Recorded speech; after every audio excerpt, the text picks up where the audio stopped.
Pregnancy में घी खाना बहुत जरूरी है। क्या आपको भी लोगों ने ऐसा कहा है कि घी दूध में मिलाकर पियो, घी को पीना बहुत जरूरी है 7वें महीने के बाद? ऐसे बहुत सारे भ्रम होंगे, लेकिन ये वीडियो आपको सही से गाइड करेगा कि घी खाएं, नहीं खाएं, कितना खाएं, क्यों खाएं, कब खाएं। Hello and welcome again to YouTube mom channel. Pregnancy में घी खाने से बच्चा मजबूत होता है। प्रेगनेंसी में घी खाने से डिलीवरी नॉर्मल हो जाती है। प्रेगनेंसी में घी खाना बहुत अच्छा होता है। घर के बड़े बुजुर्ग या रिश्तेदार अक्सर आपको ऐसी सलाह देते होंगे, लेकिन घी के बारे में तो जान लें। साइंटिफिकली घी क्यों जरूरी है, कितना जरूरी है, कितना खाएं, किस कंडीशन में खाना है, किस कंडीशन में नहीं खाना है। अदरवाइज कहीं घी आपके लिए मुश्किल ना बन जाए, कहीं आपके लीवर प्रोफाइल को ना बढ़ा दे, कहीं आपके हार्ट रिस्क को ना बढ़ा दे, कहीं आपके वजन को इतना बढ़ा दे कि आपकी नॉर्मल डिलीवरी होते होते आप कॉम्प्लिकेशन की तरफ बढ़ जाएं। कई कंडीशन हो सकती हैं। घी को खाने से पहले खुद को समझना जरूरी है कि घी कैसे खाना है। पहला प्रश्न कि क्या प्रेगनेंसी में घी खाना जरूरी है? तो यस, घी खाना बहुत अच्छा है। प्रेगनेंसी में ही नहीं, नॉर्मली भी घी खाना बहुत जरूरी है। पोस्टपार्टम भी घी बहुत जरूरी है, क्योंकि घी में ऐसे तत्व पाए जाते हैं जो कि आपकी इम्यूनिटी को अच्छा रखते हैं, आपके ब्रेन के लिए बहुत अच्छे होते हैं, आपके मेटाबॉलिज्म को बहुत अच्छा रखते हैं।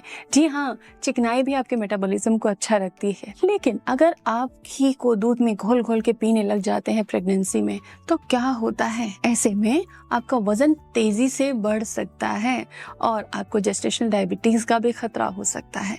डाइजेशन भी डिस्टर्ब हो सकता है। वजन तेजी से बढ़ने से बहुत सारे कॉम्प्लिकेशंस हो सकते हैं। तो कभी भी किसी के कहने सुनने से प्रेगनेंसी में घी को घोलकर पीना ना शुरू करें। इससे नॉर्मल डिलीवरी के होने का कोई संबंध नहीं है।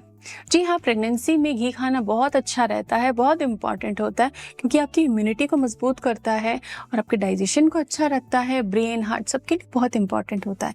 लेकिन घी खाने का तरीका है क्या? डेली 1 या 2 चम्मच देसी प्योर जो घी होता है, काऊ घी हो बेस्ट है, अदरवाइज मिक्स्ड मिल्क का या बफेलो मिल्क का घी जो कि प्योर हो। प्योर होना एक बहुत इंपॉर्टेंट चीज़ है। अगर आप घी खाना चाहती हैं तो प्योर घी खाएं।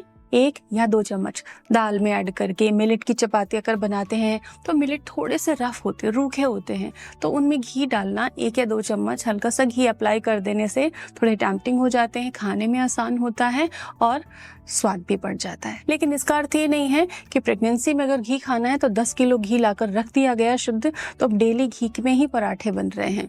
अगर आप घी को बर्न करते हैं तवे पर, तो उसके न्यूट्रिएंट्स को आपने जला दिया, वो आपके अब काम का नहीं रहा, अब वो फैट बन चुका है और वो आपके चर्बी को बढ़ाने का काम करेगा। तो घी को बर्न करके खाना बिल्कुल गलत है। आप इस तरीके से घी ना खाएं। घी बच्चे के ब्रेन डेवलपमेंट के लिए भी बहुत अच्छा होता है, तो हर रोज की डाइट में थोड़ी मात्रा में जरूर घी खा सकते हैं। लेकिन 7वें महीने से कुछ अलग तरीके से घी खाना ये टोटल अनसेफ है।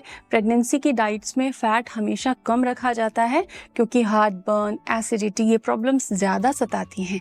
ऐसे में अगर आप खूब सारा घी अगर खाने लग जाती हैं, आपको डाइजेस्टिव इश्यूज होंगे, आप अपना मील नहीं ले पाएंगी, आपकी हेल्थ डाउन होगी, आपका न्यूट्रिशन डिस्टर्ब हो जाएगा। ऐसे में घी हर दिन आप खा सकते हैं, हलवा भी बना के खा सकते हैं, लेकिन घी की मात्रा आपको सीमित रखनी है।